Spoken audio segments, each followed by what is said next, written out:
IAS IPS ಮತ್ತೆ KAS ಮಾಡ್ಬೇಕಂದ್ರೆ ಹಲವಾರು ಜನ ಏನ್ ಅನ್ಕೊಳ್ತಾರೆ ಅಂದ್ರೆ ಲಕ್ಷ ಲಕ್ಷ ದುಡ್ಡು ಕೊಟ್ಟು ಕೋಚಿಂಗ್ ಹೋಗ್ಬೇಕು, ಮತ್ತೆ ಹಲವಾರು ಬುಕ್ಗಳನ್ನ ತೆಗೆದುಕೊಳ್ಬೇಕು, ಮತ್ತೆ ತಾವು ಮಾಡ್ತಿರುವಂತ ಕೆಲಸವನ್ನ ಬಿಟ್ಟು ಓದ್ಬೇಕು ಅಂತ. ಆದ್ರೆ ರೈಲ್ವೆ ಕೂಲಿ ಒಬ್ರು ಅವ್ರಿಗೆ ಸಿಗುವಂತ ಫ್ರೀ ವೈಫೈ ಮತ್ತೆ ಒಂದು ಮೊಬೈಲ್ ಅಲ್ಲಿ IAS ಅನ್ನ ಕ್ಲಿಯರ್ ಮಾಡಿದ್ದಾರೆ ಅಂತ ಹೇಳಿದ್ರೆ ನಂಬ್ತೀರಾ? ಹೌದು, ಇದನ್ನ ಒಬ್ರು ಮಾಡಿ ತೋರಿಸಿದ್ದಾರೆ. ಅವರ ಹೆಸರು ಶ್ರೀನಾಥ್ ಅಂತ.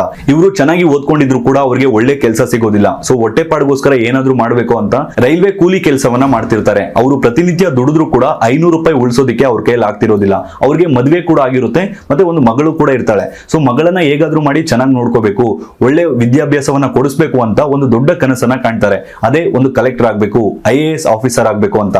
ಸೊ ಆಗ ಅವ್ರಿಗೆ ಕೋಚಿಂಗ್ ಸೆಂಟರ್ಗೆ ಹೋಗೋದಕ್ಕೆ ದುಡ್ಡಿರೋದಿಲ್ಲ, ಮತ್ತೆ ಬುಕ್ಗಳನ್ನ ತೆಗೆದುಕೊಳ್ಳೋದಕ್ಕೂ ಕೂಡ ದುಡ್ಡಿರೋದಿಲ್ಲ.